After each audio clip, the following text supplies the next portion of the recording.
We've already told you many times to stop sharing Bibles and building churches, said the officer to Pavel Goya, father of the Ministry magazine's editor. During the Romanian communist era, those against the government or who were sharing the gospel were enemies. They were often arrested and beaten badly, but frankly, it didn't stop them. However, for some well-known people, the consequences could be worse. One comedian, for instance, after speaking on TV for many years, started to make fun of the nation's dictator subtly.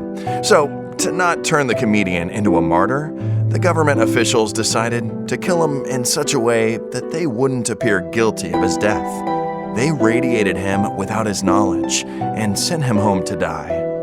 When Pavel was caught, the officers didn't beat him. They just warned him again, and strangely left him alone in a room all night. In the morning, he was released to go home, apparently unharmed. Goya smiled and asked, "You just left me all alone in a room?"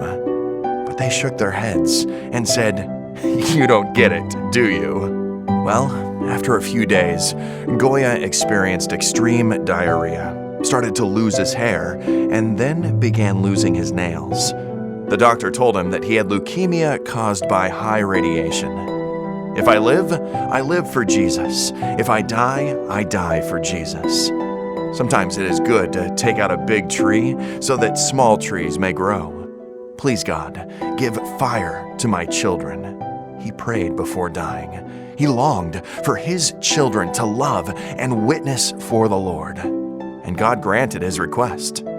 How much are our children ready to sacrifice for Christ, moved by our example and prayers? If they're not willing to sacrifice something now in order to keep the Sabbath, retain moral purity, live a healthful lifestyle, or return tithes and promise, will they, in the future, be willing to sacrifice even their lives for Jesus? As you return your tithe and give your promise, pray to God, asking Him for the courage to sacrifice anything that may prevent you from reaching eternity, and enabling you to pass this divine value to your children. May we put our desires last and God first.